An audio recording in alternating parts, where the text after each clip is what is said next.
Hi అండి. నమస్తే. తెలుగు నవలా శ్రోతలకు లక్ష్మి కథల ప్రపంచానికి స్వాగతం. భిన్న ధృవాలు అనే నవలను వింటున్నాం కదండి. ఈరోజు ఈ వీడియోలో మనం ఎపిసోడ్ 5 వినేద్దామండి. రచించిన వారు మాదిరెడ్డి సులోచన గారు, చదివి వినిపించేది పద్మిని. మన్మోహన్ బయటికి వచ్చేసరికి ఎంఏ మొదటి సంవత్సరం విద్యార్థులంతా అక్కడ నిలబడి ఉన్నారు. ఏమిటి, నాతో పనుందా? అవునండి, మీరెప్పుడూ సీరియస్గా ఉంటారు, ఏది అడగాలన్నా భయమే అన్నాడు రాజు. బావుంది ఆరోపణ, నవ్వాడు మన్మోహన్. దూరంగా నిలబడిన ఉమగుండెల్లో గులాబులు పూసాయి. మాట్లాడుతూనే భయం అంటారేమయ్యా? అది కాదండి, మరో చిన్న కోరికే. చెప్పండి. మీరు కాదనకూడదు. మరీ అనుకూలమైంది కాకపోతే. అలాంటి అనుచితమైంది అడగమండి. అందరం సరదాగా జూలాజికల్ పార్కుకు పిక్నిక్కి వెళ్దాం. ఎప్పుడు? సాటర్డే. అలాగే. అందరూ అంటే ఎవరెవరు? మా గ్రూప్ వాళ్ళందరం. సరే అన్నాడు. రాజు అడిగే తీరు చూస్తే కాదన బుద్ధి కాలేదు. తను వారిని కాదని చేసేదేముంది ఇంటి దగ్గర. మెనీ మెనీ థ్యాంక్స్ సార్ అన్నాడు రాజు. నేనే మీకు చెప్పాలి. మరి ఏదైనా రిఫ్రెష్మెంట్స్ తేవాలా? అదంతా మేము చూసుకుంటాము, మీరు వస్తున్నారు అదే చాలు. నవ్వి వెళ్ళిపోయాడు రాజు. థ్యాంక్స్ రాజు, మెనీ మెనీ థ్యాంక్స్. ఉమా వచ్చింది. ఇంత తొందరగా అంగీకరిస్తాడని అనుకోలేదు అన్నాడు శంకర్. అందుకేగా రాజును పంపింది. అతను అడిగే తీరుకు అందరూ ముగ్ధులవుతారు. ఉమా ఘనంగా చెప్పింది. మరి ఫస్ట్ క్లాస్ స్టూడెంట్ అయ్యే. అప్పుడే ఫైనల్ ఎంఏ ఎకనామిక్స్ గ్రూప్ విద్యార్థులు కూడా అక్కడికి వచ్చారు. విషయం తెలిసి వారు కూడా పిక్నిక్కి వస్తామన్నారు. ఉమా అంతర్యం ఎరగని రాజు, శంకర్ దానిదేముంది రమ్మన్నారు. గోలగా ఉంటుంది, తక్కువ మంది అయితే సరదా. అదేం లేదు, అంతా కలిసి 20 అవుతాము రాజు తేల్చేశాడు. ఉమా చూపులకు అర్థం గ్రహిస్తే అలా అనేవాడు కాదు. ముఖ్యంగా ఉమకు ప్రశాంతి రావడం ఇష్టం లేదు. రాజును మనసులోనే తిట్టుకుంది. ప్రశాంతి ఎక్కడున్నా ఆకర్షణకు కేంద్ర బిందువు అని తెలుసు. కానీ ఏం చేస్తుంది, హుసూరంటూ వెళ్ళిపోయింది. క్లాసులో మానిటర్లా వ్యవహరించే నరహరి వచ్చి ప్రశాంతిని అడిగాడు. నాకు ఇలాంటి పార్టీలు పెద్దగా ఇష్టం ఉండదు అన్నది. సహజమేగా, మీరు లక్ష్మీపుత్రికలు, ఎప్పుడంటే అప్పుడు ఎక్కడికంటే అక్కడికి వెళ్తారో. మాలాంటి వారికి సమస్యలు మర్చిపోవడానికి కాస్త రిక్రియేషన్ కావాలి. మిమ్మల్ని వద్దనలేదే. మీరు రాకపోతే నిండుగా ఉండదు. దూరంగా నిలబడిన క్లాస్మేట్స్ నరహరి వంక జాలిగా చూస్తున్నారు. ఏ క్షణంలోనైనా చెంప పగలొచ్చు. బిఏలో ఉండగా ఒకరిద్దరు అలాంటి సత్కారం జరిగింది. బాగుంది, నేనంత లావుగా ఉంటానా? కొంటెగా నవ్వింది. మీరు అలా మరో అర్థం చేసుకుంటే ఏం చేయాలి? మీ ఇష్టం అన్నాడు చిన్నబుచ్చుకుంటూ. మీరు అలా చిన్నబుచ్చుకోవద్దు, వస్తాను సరేనా? నరహరి ముఖం సంతోషంతో వెలిగిపోయింది. మిగిలిన వారి ముఖాలు చిన్నబోయిన ఆశ్చర్యంతో చూస్తున్నాయి. నిజంగా? కాగితం మీద రాసిమంటావా? అంత మాట వద్దు. నా రాక వల్ల నలుగురికి సంతోషం కలిగితే అదే చాలు అనుకుంది. ఇంట్లో 2 రోజుల నుంచి ఏర్పడిన నిస్తబ్దత దూరం అవుతుంది, అదే చాలు.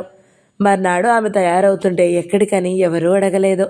లైబ్రరీకి పోవడము అలవాటై అందుకే డ్రైవర్ని బస్టాండ్ దగ్గర వదిలించుకుంది.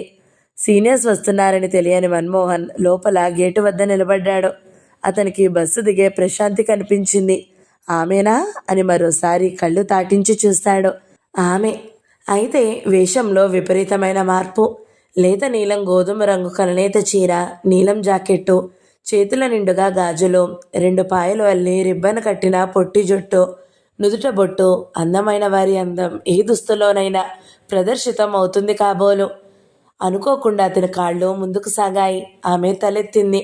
ఆమె కళ్ళల్లో నీరసం పోయి మెరుపు ప్రవేశించడం అతని కంటపడింది.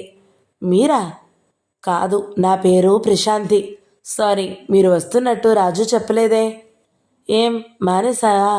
అప్పటికే జనంతో జూలాజికల్ పార్క్ నిండింది. అలాగే అనుకోండి.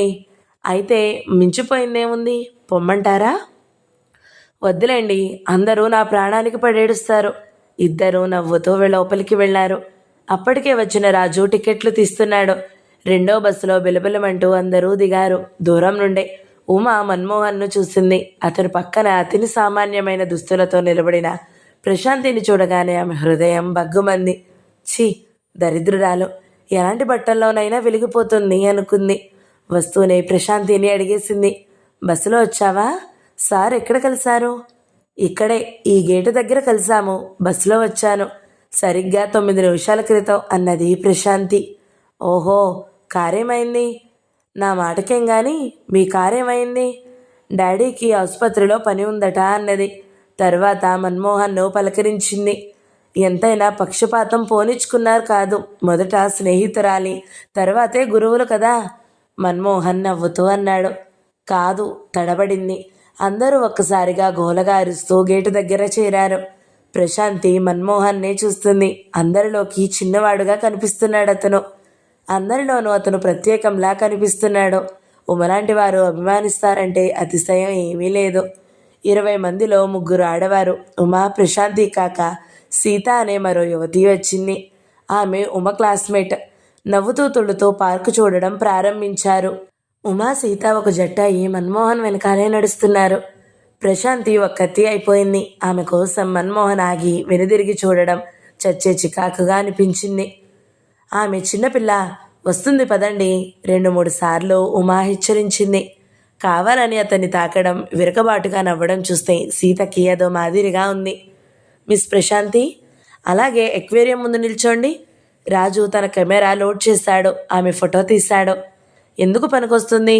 ఫోజులు ఇవ్వడానికి కాకపోతే? ఉమా విసుక్కుంది. దూరం వెళ్ళి మన్మోహన్ ఫోటో తీసింది. మళ్ళీ దడం ముందుకు కదిలింది. కోతులు దగ్గరకొచ్చి ఆగారు. ప్రశాంతి ఏదో ఆలోచిస్తూ వాటి వంకే చూస్తుంది. ఏమిటి ప్రశాంతి అంతమైపరపు? కొంపదీసి కోతులను ప్రేమించలేదు కదా? ఉమా జోకింది.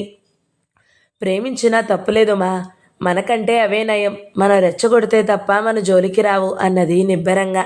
ఉమా మూతి ముడిచింది. అందరూ ముందుకు పోయినా ప్రశాంతి అక్కడే నిలిచింది. సాగర్ ప్రవర్తన తనకు గుర్తొస్తుంది. అతను ఇక తన జీవితం బాగుపడనీయడని అర్థమవుతుంది. అతనికి బుద్ధి చెప్పే మార్గం లేదా? ప్రశాంతి గారు వెనుదిరిగింది. మన్మోహన్ నిలుచున్నాడు. అతనికి తన మీదున్న పుకార్లు తెలిస్తే ఈ స్నేహభావం ఉంటుందా అనుకుంది. సారీ, పదండి పోదాం. తొందరేం? నేను మాట అడగనా? తప్పకుండా. చూడండి, నేను మీకంటే చిన్నదాన్ని. అండి గారు అనకపోతేనే అన్నది. మర్యాద ఇచ్చిపుచ్చుకోవాలి. మీరు అండి అననంత మాత్రాన నేను గౌరవించనని భావించవద్దు అన్నది. ప్రయత్నిస్తాను. రోజు రోజుకు మీరు పరధ్యాసగా నిర్లిప్తంగా ఉంటున్నారు. జవాబు ఏమని చెబుతుంది? చెబితే మర్యాద మట్టిపాలవదు. పోనివ్వండి, మీకు ఇష్టం లేకపోతే బలవంతం లేదు. ఇష్టం లేక కాదు, మరెప్పుడైనా చెబుతాను అన్నది. అప్పుడే ఉమ వచ్చింది. ఆమెకు చికాకుగా ఉన్నది. అందరం కలిసి వచ్చినప్పుడు కలిసి తిరగాలి అన్నది. ఆ మాట గుర్తుంటే మరిలా ప్రశాంతిని ఒంటరిగా వదలరు మీరు అన్నాడు. సారీ, రా ప్రశాంతి. చేయి పట్టి లాక్కుపోయింది. తిరిగి తిరిగి అలసిపోయాక ఓ దగ్గర పచ్చికపై కూర్చుని పలహారాలు తీసుకున్నారు. ఇక్కడ కోతులు, కొండముచ్చులు ఏం బాగుండలేదు. కిద్వై గార్డెన్స్కి వెళ్దాం ఉమా ప్రపోజ్ చేసింది. ప్రశాంతికి ఉమా అంతర్యం అర్థమైంది. తనుండడం ఇష్టం లేదని. వాళ్ళంతా బస్సులోనా రిక్షాలోనా అని వాదించుకుంటున్నారు. నేను వెళ్ళిపోతానండి. ఏం ప్రశాంతి, మాతో ఉండడం బాధగా ఉందా? మీ అభిమానులకు బాధగా ఉంది. పదండి పదండి, బస్సు వచ్చేసింది. రాజు అరవడంతో అందరూ బిలబిలమంటూ లేచారు. పదండి సార్. మన్మోహన్ బస్సు ఎక్కగానే తను ఎక్కి తేలికగా నిట్టూర్చింది ఉమ. ప్రశాంతి మరికొందరు ఉండిపోయారు వెనకాల. బస్సు కదలబోయే సమయంలో మన్మోహన్ కింద ఉండిపోయిన వారిని చూడడం, దిగడం ప్రశాంతి చూడలేదు. మీరు దిగేశారేం? మీరంతా ఉండిపోయారని మాకేం భయమా అనబోయి మాటలు మింగేసింది. నిజం నిర్మోహమాటంగా అంటాను అన్న అహంకారమే తన జీవితానికో పెద్ద గ్రహణం అయి కూర్చుంది. ఏమిటో చెప్పబోయి ఆగిపోయారే. ప్రతి మాటకు పరధ్యాసగా ఆలోచిస్తారు అని పక్కనున్న 2 జూనియర్ విద్యార్థుల వైపు తిరిగాడు. మీరు అలా దూరంగా నిలబడితే ఎలా? అందరితో కలిసిపోవాలి అన్నాడు. మేం కలిసినా వారు కలవనివ్వరు సార్. మేం కావాలనే ఉండిపోయాం. కేవలం మీకోసం వచ్చాం అన్నాడు ఒకతను. నిజం సార్, మీకు అంగీకారం అయితే మేము వెళ్ళిపోతాం. మనం వచ్చేది కొన్ని గంటలు. మన యాంత్రిక జీవితం మర్చిపోవడానికి. మనశ్శాంతి కరువైతే అక్కడ ఉండడంలో అర్థం లేదు. మీ ఇష్టం వచ్చిన చోట తిరగండి. వాళ్ళిద్దరూ వెళ్ళిపోయారు. 2 మిగిలారు. ప్రశాంతి మెల్లగా పక్కవాదికి వినిపించనంత చిన్న గొంతుతో జరిగే తంతులో జరుగుతున్న విషయాలు చెప్పింది. మేమిద్దరం అక్కా చెల్లెల్లా కాదు, ప్రాణ స్నేహితుల్లా ఉండేవారము. పెళ్ళయింది మొదలు ప్రణు మాట్లాడిందే తక్కువ. అతని అనుచితమైన మాటలకు అవమానించాను, ప్రతీకారం తీర్చుకుంటున్నాడు. రాస్కెల్, ఒక అమ్మాయి నడవడికను గూర్చి పుకార్లు లేవదీయడమా? వాడు అమెరికా వెళ్ళి ఏం చేశాడట? అతని ముఖం ఎర్రగా మారింది. ప్రశాంతికి ఎంతో తేలికగా ఉంది. చిన్నప్పటి నుండి పొగరమూత అమ్మాయని ఎవరూ స్నేహితురాండ్లు లేరు. ఆమె ఏమో చెప్పబోయేలోగానే దూరం నుండి ఇద్దరి మాటలు వినిపించాయి. నీ ఆడబుద్ధి పోనిచ్చుకున్నావు కాదు, ఆ అమ్మాయిదే అపురూప సౌందర్యము. మీరు పొట్టి, అందుకే అతనంటే కుళ్ళుగా ఉంది. నిజంగా అతని ముందు ఆమె అందం తీసుకట్టే. పోనీ ఇద్దరూ ఒకరికొకరు సరిపోయారు, సరేనా? వారి మాటలకు తమ మాటలాపి ఉలిక్కిపడి చూశారు. ఎవరో యువజంట తమను గూర్చి అభిప్రాయం వెల్లడించుకున్నారు. వారిద్దరూ పిక్నిక్కి వచ్చిన వారిలా కనిపించలేదు. బస్ కోసం ఎదురు చూస్తూ నిల్చున్న నూతన జంటలా ఉంది. ఇద్దరు ఒకరినొకరు చూసుకున్నారు. ప్రశాంతి తల వంగిపోయింది. బస్సు రాగానే ఇద్దరూ ఎక్కేశారు. ఆ తరువాత దారి పొడుగునా మౌనవ్రతమే. వారు దిగగానే ఉమా ఎదురు వచ్చింది. శ్రీకంఠన్, గోపాలం ఏరి? ఇది ధనవంతుల పిక్నిక్ అని వెళ్ళిపోయారు మన్మోహన్ గారు. వారిని మీరు తలపై ఎక్కించి పాడు చేశారు అన్నది ఉమా. మీరు దిగిపోయారేం అని డైరెక్టుగా అడగలేక, నా తలపై వారిని ఎక్కించుకునే పాటి స్థలం లేదే. నవ్వుతూ ముందుకు నడిచాడు. ఉమా జనాతికంగా ఉంది. తలపై అంటే తలపైన ఎక్కించుకోవాలా? ఫీజులు కట్టి నోట్స్ ఇస్తూ. ఆయనే చాలా బీదవాడంటావుగా, మరొక అతను అన్నాడు. బీదవాడు కాక కుబేరుడా? మెల్లగా అంది. వీళ్ళందరికీ పైత్యలే, బీదవారిని పైకి లాగాలని ఆమె గొణుగుడుతుంది. ప్రశాంతి ఆశ్చర్యపోయింది. ఉమా అతని ఎదురుగా అంతలా పొగిడి వెనుకాల ఇలా అంటుందేమిటి? లోకం తీరే అంత కాబోలు. తను అలాగే మారాలి అనుకుంది. రాజు పిలవడంతో వెళ్ళిపోయింది. శాంతి, ఏమన్నయ్యా? నిన్న ఎక్కడికి వెళ్ళావు? కమలా నెహ్రూ జూలాజికల్ పార్క్కి, కిద్వాయ్ గార్డెన్స్కి వెళ్ళాం. ఇంట్లో చెప్పావా? ఇది వరకు వెళ్ళినప్పుడు చెప్పానా? ఎదురు ప్రశ్న వచ్చేసరికి అతను కనుబొమ్మలు చిట్లించాడు. అది సరే, అనుకున్న ముహూర్తానికి నీ వివాహం జరిగిపోవాలి. మాట్లాడవే. ఈరోజే సారథికి ఉత్తరం రాస్తున్నాను. వారం రోజులు సెలవు పెట్టి రమ్మని, సరేనా? మీ ఇష్టం అన్నయ్య. సారథే కాదు, రిక్షావాణ్ణి తెచ్చి కూర్చోబెట్టి నీ భర్త అన్న నేను అభ్యంతరం చెప్పను అన్నది కఠినంగా. నీకిష్టమైన వాడెవడో చెప్పరాదు. లేడు, నన్ను మోసం చేశాడు, సరేనా? అంది కసిగా. ఈ పొగరు కట్టిపెట్టి నేను చెప్పింది విను. విననని నేను ఎప్పుడూ అనలేదు. అంతే, అతను వెళ్ళిపోయాడు. సారథికి తల్లి కోరికపై టెలిగ్రామ్ ఇచ్చాడు వేణు. ఆ సాయంత్రం ప్రణతి భర్తతో వచ్చింది. ఈసారి అయినా ఏ విఘ్నం లేకుండా వివాహం అయితే బాగుండును, ఆరిందాలా అంది. ఆ మాట మీ ఆయనతో చెప్పు. అంటే నీ ఉద్దేశం? ప్రణతి కోపంగా లేచింది. కోపం ఎందుకే ప్రణు? నా జీవితంతో ఆడుకున్నా పర్వాలేదు. నీ జీవితం నాశనం చేయకపోతే అదే 10,000. ఇంపాలా కారు చూసి మోసపోయావు, కారిపోయింది. ఆశలు అన్నీ ఆరిపోకుండా కాపాడుకో. శాంతి, ప్రణతి కోపంగా లేచిపోయింది. ఆ రోజు భోజనం చేయకుండా వెళ్ళారు ఇద్దరు. దాన్ని ఏమైనా అన్నావా? తల్లి అడిగింది. ఏమన్నానని చెబుతుంది? మౌనంగా తలాడించింది. సారథి తప్పక వస్తాడు, ఈ అవకాశం వదులుకోడు. అన్యమనస్కంగా కాలేజీలో అడుగుపెట్టింది. చదవాలన్నా ఉత్సాహం లేదు. జరగబోయేది చూస్తుంటే విద్యకు విజ్ఞానానికి పోలికే లేదనిపించింది. అందుకే దూరంగా యూనివర్సిటీ ప్రెస్ దాటిపోయి ఓ చెట్టు కింద కూర్చుంది.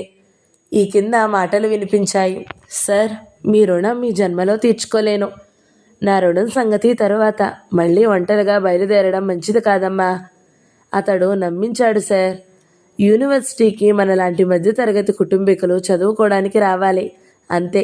ధనవంతులు ఏం చేసినా చెల్లుతుంది. వారు అన్నీ కొనగలరు, అమ్మగలరు. మన జాగ్రత్తలో మనం ఉండాలి. అది మన్మోహన్ గొంతు. దూరంగా BA ఫైనల్ ఇయర్లో ఉన్న రమణికి అనిపించింది. మన్మోహన్ కంటపడాలని లేదు, అయినా అతను చూడనే చూశాడు. What a wonder. దగ్గరగా వచ్చాడు. మీరిక్కడున్నారే? మీరు క్లాసు బయట ధనవంతులను ఆడిపోసుకోవడమే ధ్యేయంగా పెట్టుకున్నారులా ఉంది. ఎదురు ప్రశ్నించింది. మీరు అలా వాదం వేసుకుంటే నిజం చెప్పక తప్పదు. మీ క్లాసులో సీతాపతి తెలుసా? తెలియకేం. లాస్ట్ ఇయర్ అతనికి నెల్లూరులోకెల్లా ధనవంతురాలైన అమ్మాయితో వివాహం అయింది. ఆ వివాహితుడు కొత్తగా ఉమెన్స్ కాలేజీ నుండి యూనివర్సిటీకి వచ్చిన రమణితో వివాహం కాలేదని ప్రేమ కలాపాలు మొదలుపెట్టాడు. ఆమెను తీసుకుని వారం రోజులు మద్రాసు ఉడాయించాలని చూశాడు. స్టేషన్లో నా కంటపడ్డారు కాబట్టి సరిపోయింది అన్నాడు తేలికగా నిట్టూరుస్తూ. మీరు ఈ మధ్య చాలా పుణ్యం మూటగట్టుకుంటున్నారు. మీకు భాగం కావాలా? చురుక్కున చూసింది. ధనవంతుల నీడ అసహించుకునే మనిషి ఇతను. అతను కొంటెగా చూస్తూ బుగ్గలు తడుముకున్నాడు. చెంప మీద కాదు, మిమ్మల్ని తల మీద వెయ్యాలి, అది మధ్యలోకి వస్తుంది అని లేవబోయింది. చీర తట్టుకుని బోర్లా పడేదే. అతను భుజం పట్టి ఆపాడు. ఆమె తల వచ్చి అతని గెడ్డానికి కొట్టుకుంది. అతనికేదో మైకం కమ్మింది. అతను స్పృహలోకి వచ్చేసరికి ప్రశాంతి బుగ్గలు కందిపోయాయి. ఆమె ఎలాంటి వ్యతిరేకత చూపలేదు. జీవితం అలాగే ముగిసిపోతే బావుండును అనుకుంది. ప్రశాంతి, అతను కోలుకుని తన పొరపాటు తెలుసుకున్నాడు. క్షమించు ప్రశాంతి, నేనంత దిగజారిపోయాను. ఆమెను వదిలి నల్లబడిన ముఖంతో వెనుదిరిగాడు. చూడండి, చెప్పు. మీ అనుచిత ప్రవర్తనకు పరిహారం చెల్లించాలి. ఏం చేయమంటావు? 10 గుంజిళ్ళు తీనా? అతనికి ఇంకా ఆమె స్పర్శ తాలూకు అనుభూతి గిలిగింతలు పెడుతుంది. లేదు, జీవితాంతం నా బందీగా ఉండాలి. నువ్వు సామాన్యురాలివైతే ఆ పనే చేసేవాడిని ప్రశాంతి అన్నాడు, తిరిగి వచ్చి ఆమె పక్కన కూర్చుంటూ. నాలో మీకు కనిపించిన అసామాన్యత ఏమిటో చెబితే ఏడుస్తావు. ప్రామిస్, వింటానుగా, చెప్పండి అన్నది అతని చేతిలో తన చేతిలోకి తీసుకుంటూ. నా జీవితం అంతా కలిపి నీ యొక్క చీర ఖరీదు చేయదు. నీ స్థాయికి నేను ఎదగలేదు. పోనీ మీ స్థాయికి నేను దిగితే? అదంత తేలిక అనుకుంటున్నావా? వారి మాటలు పూర్తి కాకమునిపే దూరంగా విద్యార్థులు కనిపించారు. అనవసరంగా స్కాండల్స్ వేస్తారని విడిపోయారు. ప్రశాంతికి ఒకటే ఆలోచన, అతన్ని తన వాడిగా ఎలా చేసుకోవడం. తనంత సింపుల్గా మారడం అతను చూడలేదా? గమనించాడంటే నమ్మదగిన విషయం కాదు. కారు ఎక్కేటప్పుడు ఏదో చెప్పబోయాడు. మధ్యతరగతి కుటుంబీకులు చదువుకోవడానికి వస్తారు. మీలా ప్రేమ పాఠాలు చెప్పరు. నాలాంటి ధనవంతులు ప్రేమ అమ్మగలరు, కొనగలరు అన్నది కొంటెగా. అతను ఏదో చెప్పేలోగా కారు వెళ్ళిపోయింది. హాల్లో సారథిని చూడగానే అంతవరకు అనుభవించిన హాయి అంతా మాయమైంది. అలాగే నిలబడిపోయింది. అతను చిన్నగా నవ్వాడు. ఎప్పుడొచ్చారు? గంట క్రితం అన్నాడు. మరేం మాట్లాడేది లేదు అన్నట్టు పైకి వెళ్ళిపోయింది. తను ధైర్యం చేసి ఇంకా కొన్ని రోజులు గడువు అడగాలి అని ఓ నిర్ణయానికి వచ్చి కిందకి రాబోయింది. పైన బాల్కనీలో మాట్లాడుతున్నారు సారథి, వేణు. తన నోటి మీదుగా వినే వరకు నాకు నమ్మకం కలగదు. లేదు సారథి, తన అంగీకారం వినే నీకు రాశాను. మళ్ళీ ఆలస్యం ఎందుకని టెలిగ్రామ్ ఇచ్చాను. ఏమో, తనంటే వల్ల మారిన అభిమానం వల్ల వచ్చాను. ఆట బొమ్మలా ఆడిస్తుంది. చిన్నతనం ఎప్పుడూ అలాగే ఉంటుందేమిటి? పెద్ద ఆడంబరం వద్దు, వివాహం క్లుప్తంగా కానిచ్చి గ్రాండ్గా రిసెప్షన్ ఇద్దాం. గుడ్. నేను సాయంత్రం వెళ్ళి జనరల్ మేనేజర్తో అన్నీ చెప్పి వస్తాను. మైమరిచినట్టు మాట్లాడే అతని తీరుకు ప్రశాంతికి చిరాకేసింది. అన్నట్టు ఓ కారు చూడవేణు, ప్రశాంతిని నడిపించడం బాగుండదు. నా పేరు మీదుగా అప్లై చేశాను, అది తీసుకుందోగానిలే. ఎలా చెప్పాలి? రిక్షావాడికి కట్టబెట్టుకుంటానని హామీ ఇచ్చిందామె. వచ్చిన దారినే తన గదిలోకి వెళ్ళింది. జీవితంలో మొదటిసారిగా బావురమని ఏడ్చింది. తనెలా చెప్పగలదు తన హృదయంలో మన్మోహన్కు తప్ప మరొకరికి స్థానం లేదని? అతను ఎలాంటి వాడైనా తను ఊహించిన పురుషత్వం అతనిలో ఉందని, దాని ముందు తమ సర్వం సమర్పించి అతని పాదాల ముందు జీవించగలదని. అలా ఎంతసేపు ఉందో తెలియదు. అదే సమయాన సునంద భర్తతో వాదిస్తుంది. తన గదిలో సారథి కిందకి వెళ్ళిపోగానే వేణు గదిలోకి వచ్చాడు. మీ అందరి మనసులు ఏమిటో నాకు తెలీదు. ప్రేమైనా కోపమైనా ముంచుకు వస్తాయి. ఇంతకీ నువ్వనేదేమిటి? ఇలా ఆగమేఘాల మీద వివాహం చేసేటట్లయితే ఏ 15 సంవత్సరాల వయసున్నప్పుడే చేయాలి. పెళ్లి చూపులంటూ పెళ్లి కొడుకుల వెంట అమ్మాయిలను తిప్పి ఈరోజు ఒకేసారి ప్లేట్లు ఫిరాయిస్తే ఎలా? ప్రశాంతి ఇష్టాలతో పని లేదా? నేను అడగలేదా? మహా అడిగారులే, విసురుగా అంది. మెడ మీద కత్తి పెట్టినట్లు అడిగితే ఏం చెబుతుంది? విద్యాసాగర్ మాటలకు అంత విలువ ఇవ్వడం కూడా మంచిది కాదు. అతనేం మాట్లాడలేదు. తామంతా ప్రశాంతిని ఎంత ప్రేమించారు. ఒక్క చెప్పుడు మాటలతో వెలేసినట్లు చూస్తున్నారు. పిచ్చిపిల్ల ప్రేమ తప్ప దూషణలు ఎరగకపోవడం వల్ల ఎంత బాధపడుతుందో. తనను తండ్రిని అడగలేకేనేమో అతి సాధారణమైన దుస్తులతో యూనివర్సిటీకి వెళుతుంది. జీన్స్, చుడీదార్, పైజామాలు అసలు వాడడం లేదు. బజారులోకి వచ్చిన కొత్త ఫ్యాషన్ చీరలు మొదట ప్రశాంతి దగ్గరుండేవి. అలాంటి ఆమె బజారు ముఖం కూడా చూడడం లేదు. అతనికి చాలా బాధగా అనిపించింది. టైం చూశాడు. 7. గబగబా కిందకి వచ్చాడు. బజారు వైపు కారు పోనిచ్చాడు. ప్యాకెట్లు మోయలేక మోస్తున్న అన్నగారిని ఆశ్చర్యంగా చూసింది ప్రశాంతి. ఏరా, పెళ్లి బట్టలు ఇప్పుడే కొన్నావా? తల్లి అడిగింది. పెళ్లి బట్టలు కాదమ్మా, బజార్లో కొత్త రకాలు వచ్చాయి, మీకందరికీ తెచ్చాను, ముఖ్యంగా శాంతి కోసం. అందరూ ఆసక్తిగా అభిమానంగా చూస్తున్న శాంతి ఎటో చూస్తూ అవును కాదు అని నిరాసక్తిగా జవాబులిచ్చింది. ఏం నచ్చలేదా? చాలా బాగున్నాయి అంది. అది నిజంగా అన్నమాట కాదని అందరికీ తెలుసు. మన్మోహన్ ఇంటికి వస్తూనే పిల్లలకు పాఠాలు మొదలు పెడతాడు. అందరూ ట్యూషన్ అనుకుంటారు. తన చేతనైనంతగా ఒకరికి సాయం చేయాలనే తత్వం అతనిది. అరుణ ఉండగా అతని విషయాలు శ్రద్ధగా చూసేది. తల్లి చూడలేదు. భర్త తోడిదే లోకంగా బ్రతికిన ఆమె పూర్తిగా నీరసించిన బాధ్యతకు కట్టుబడి బ్రతుకుతుంది. కూతురి పెళ్లి విషయంలో కొడుకు నిర్ణయము ఎవరూ హర్షించకపోయినా ఆమె బాధపడలేదు. ఇదేమిటి అని కొడుకును అడగలేదు. తల్లిలోని ఈ నిర్లిప్తత వల్లేనేమో అన్నా చెల్లెళ్ళు చాలా సన్నిహితులయ్యారు. ఇప్పుడిప్పుడే అతని తల్లికి ఇంట్లో ఇంకో మనిషి అవసరం అనిపించసాగింది. ఆమె అనారోగ్యం వల్ల పనులన్నీ కొడుకు నెత్తిన పడుతున్నాయి. మందు తీసుకున్నావా అమ్మా? తీసుకున్నాను. మను, నీవింత చేస్తావు, నా దురదృష్టం చూడు. నీకిష్టమైనవి వండి పెట్టే ఓపిక లేదు.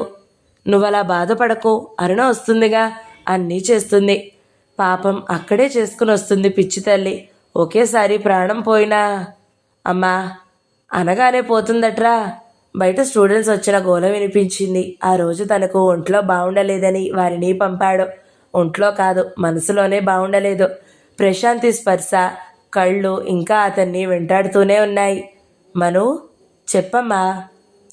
అరుణపై ఆధారపడడం కుదరదు బాబు. త్వరగా నువ్వు వివాహం చేసుకుంటే నిన్ను గూర్చిన చింత ఉండదురా. అతనేమంటాడు? అందరి తల్లుల్లా ఆమె ఎప్పుడూ ఏ విషయంలోనూ కోరికలు కోరలేదు. నోరు విడిచి ఈరోజు అడిగే మాట కాదని ఎలా అంటాడు? తన వయసు చిన్నదేం కాదు. లింగమూర్తి ఆయన భార్య వచ్చారు అన్నది. వారు ఎందుకు వచ్చారో తెలుసు. వారు ఉమ తల్లిదండ్రులు. కూతుర్ని ఇస్తామని వచ్చుంటారు. వారి అమ్మాయికి నీకు బాగా చనువట కదా. వాళ్ళే చెప్పారా? నీకు మీ అమ్మకు చెప్పాలి అనిపించకపోయినా వాళ్ళ అమ్మాయి మాత్రం వారితో చెప్పిద్దట. ఏమని? తనంటే నీకు ఇష్టమని. అలాగే నువ్వంటే ఆ అమ్మాయికి అభిమానమట. అతను నవ్వాడు. అమ్మా, నీతో దాచవలసిన అవసరం ఏముంది? నువ్వు ఫలానా పిల్లనే చేసుకో అని ఏమీ ఆంక్ష విధించలేదుగా. మరి వారు అబద్ధం చెప్పారా? నాకెలా తెలుస్తుంది? మరెవరో రావడంతో ఆ రోజు సంభాషణ ఆగిపోయింది. నేను మీ స్థాయికి దిగితే అన్న ప్రశాంతి మాటలే మాటి మాటికి గుర్తుకు వస్తున్నాయి. ఉమ పురుషులతో మెలిగే తీరు చూస్తే అతని వెంట్రుకలు నిక్కబొడుచుకుంటాయి. జీవితాంతం ఉమను భరించగలడా? వారం 10 రోజులు అతనికి ఊపిరి సలపని పని. యూనివర్సిటీలో ఎవరో విదేశీయులు దిగారు. వారి ఉపన్యాసాలు అరేంజ్ చేస్తూ అటూ ఇటూ తిరగడంతోనే సరిపోయింది. ఆ రోజు ఇంటికి వచ్చేసరికి లింగమూర్తి దంపతులున్నారు. అరుణ కూడా వచ్చింది. మన్మోహన్కు వారి రాకకు గల ఆంతర్యం అర్థమైంది. కుశల ప్రశ్నలు అయ్యాయి. మన్మోహన్, నువ్వు యూనివర్సిటీకి ఫస్ట్ వచ్చావు. ఫారెన్ ఎందుకు వెళ్ళవు? ఫస్ట్ వచ్చిన వారంతా పోవాలని ఎక్కడుంది? అవకాశం ఉన్నవారు వెళ్ళొచ్చుగా.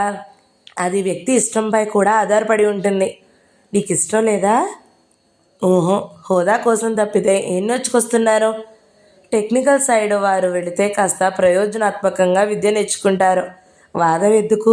చెప్పానుగా, అది కొంతమందికి ఇష్టమని. అది నిజమే. మా ఉమకు చాలా సరదా బయట రీసెర్చ్ చేయాలని. మంచి అభిలాషే. డాక్టర్లు, ఇంజనీర్లు ఎందరో తమంతట తాము ముందుకు వస్తున్నారు. కానీ మీకు అభ్యంతరవా? అలాంటిదేదో అనుకో. ఇద్దరు ఒకే ప్రొఫెషన్లో ఉంటే బాగుంటుంది. ఇద్దరూ కలిసి అమెరికా వెళ్తారు. నా స్టూడెంట్స్ చాలామంది ఇలాంటి అవకాశాల కోసం చూస్తున్నారు. చెప్పేదా? నేనంటే నాకంటే 10 రెట్లు ఎక్కువ చదివాడే ప్రొఫెసర్ కుర్రాడు అనుకున్నాడు లింగమూర్తి. అతని పెదాలపై చిరుహాసం మెదిలింది. ఇతను ఈ అతి తెలివి చూపబోతున్నాడు అనుకున్నాడు మన్మోహన్. అటువైపు స్త్రీలు అసహనంగా వీరి సంభాషణ వింటూ ఊసిపోకక అన్నట్టు ఏదో మాట్లాడుకుంటున్నారు. అది కాదోయ్, అమ్మాయికి నీవంటే విపరీతమైన అభిమానము. అందుకే నేను అలాంటి దృష్టితో ఆమెను ఎప్పుడూ చూడలేదు. మంచిదేగా, ఇప్పుడేం పోయింది? మా కాలంలో ఇలాంటివి అన్నీ ఎక్కడా? పెళ్లి కుదిర్చాను అని నాన్న రాస్తే వెళ్ళాను. కోర్స్ ఇంతవరకు మా మధ్యలో భేదాభిప్రాయాలు రాలేదు. అతను భార్య వైపు చూసి సాభిప్రాయంగా నవ్వాడు. మన్మోహన్ ఇబ్బందిగా కదిలాడు. పెళ్లి చేసుకుని ప్రేమించుకోండి. క్షమించండి, ఉమకు మరో సంబంధం చూడండి. తను చెప్పేది ఏమీ లేనట్టు లేచాడు. మా అంతటా మేము అడిగామనా? ఈసారి అతని ముఖం జేవరించింది. లింగమూర్తి గారు, మన సమాజంలో ఇంకా కన్యాదాతలే అడిగే కాలం. ఇందులో అసహజం లేదు. అవమానం అంతకంటే కాదు. వివాహం వ్యాపారం కాదు. నాకు ఇష్టం లేదని చెబితే మీకు కోపం రావాల్సిన పని లేదు. ఇదంతా బెట్టులే. అతను లేచి ఇంట్లో వారితో చెప్పకుండానే భార్యను వెంటబెట్టుకుని వెళ్ళిపోయాడు. ఇదేం సభ్యతరా? తల్లి ముక్కు మీద వేలుంచుకుంది. చూసావుగా, వాళ్ళ అమ్మాయిని ఎవరో ప్రేమించారట. పిల్లలు చెడిపోవడానికి సగం కారణం తల్లిదండ్రులేనమ్మా. ఆయన డబ్బుకి అమ్ముడైపోతాననుకున్నాడు మహాపురుషుడు. వాళ్ళ సంగతిక వదిలేద్దాం. అన్నయ్య, మా ఊరు ఒకసారిరా. మా చిన్నమావ గారి కూతురుంది. చాలా మంచి అమ్మాయి. బిఈడి చేసి టీచర్గా పనిచేస్తుంది. సరే అన్నాడు, చెల్లెలి మాట తీసేలేక. అరుణ బాధపడడం చూడలేడు. సరే అంటే కాదు, రేపు నా వెంట రావాలి. మరి బావను తీసుకురావద్దు? నా పని చేసేవాడు. భర్త పేరు వింటేనే ఆమె ముఖం ఎర్రగా కందిపోయింది. సెలవు ఇవ్వరా? వస్తాను కదమ్మా, వెళ్ళి ఒక కప్పు టీ తీసుకురా. అరుణ టీ తెచ్చి ఇద్దరికీ ఇచ్చింది. నీకేది? నేను ఇప్పుడు అంతగా తాగడం లేదు. బావగారి సావాస దోషమా? చెల్లెలు జడపట్టి ఊపాడు. చా, అదేం కాదు. ఏయ్, నా ముఖం చూసి ఆ మాటను? చెల్లెలి గడ్డం పైకి ఎత్తాడు. ఈసారి అతని కళ్ళల్లో కొంటెతనం మాయమైంది. నాకు చాలా సంతోషంగా ఉందమ్మా. ఒకరి ఆశయాలను ఒకరు గౌరవించడంలోనే సుఖం ఉందమ్మా. ఒకరి కోసం ఒకరు చిన్న చిన్న త్యాగాలు చేసుకోవాలి అన్నాడు మృదువుగా ఆమె చెయ్యి నొక్కుతూ. పో, సిగ్గుతో తల్లి దగ్గరకు పారిపోయింది. అక్కడ తన అత్తగారింట్లో పద్ధతులు చెబుతూ కూర్చుంది. ఆడపిల్లల తీరే అంత. ఒకసారి పెళ్ళైతే అత్తగారి సోది అనుకుని నవ్వుకున్నాడు. ఆరు, మీ చిన్నమావగారి కూతురు అందంగా ఉంటుందా? తల్లి అడుగుతుంది. బాగానే ఉంటుందమ్మా. నీకు తెలుసుగా, చక్కగా జోడీ కుదిరితే చాలు. అన్నయ్యకు జోడీ చక్కగా కుదరాలంటే ఒకే ఒక అమ్మాయి ఉందమ్మా. కానీ వాడికి ఆ అమ్మాయికి ప్రతి విషయంలో వ్యతిరేకమే. అది కాక చాలా గర్విష్టి. ఎవరమ్మా అంత చక్కని జోడీ? అతను కూడా కుతూహలంగా చెవులో నిక్కబడిచాడు. మన సునంద ఆడబడుచు. ఎవరు? ఆ పిల్లేనా? పంటాంట్లు తొడిగి వెంట్రుకలు కత్తిరించుకుంటుంది అడిగింది. అవునమ్మా, అలాంటి పైత్యాలు లేకపోతే నిజంగా తగిన రూపం. మన్మోహన్ హృదయం అతి మధురంగా స్పందించసాగింది. అరుణ నిజంగా నా చెల్లెలు కదూ అనుకున్నాడు. ఎంత చక్కని రూపమైనా, ఎన్ని వేల కట్నం ఇచ్చినా ఆ పిల్లను ఎవడు భరిస్తాడే? ఎంత పొగరని. అందుకే కదమ్మా తగదని అంటుంది. ఒకసారి జీన్స్ వేసుకుని తన జులపాలను తిప్పే పొగరు మూతు రూపం, మరోసారి పొందుకైన దుస్తులతో ఏదో పోగొట్టుకున్నట్టు చూసే మరో రూపం ప్రత్యక్షమయ్యింది.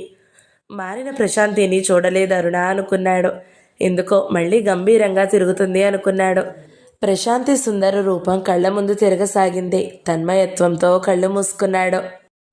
భిన్న ధృవాలు 5వ భాగం సమాప్తం. ఈ వీడియో మీకు నచ్చినట్లయితే లైక్ చేయండి, షేర్ చేయండి, మంచి కామెంట్ పెట్టండి.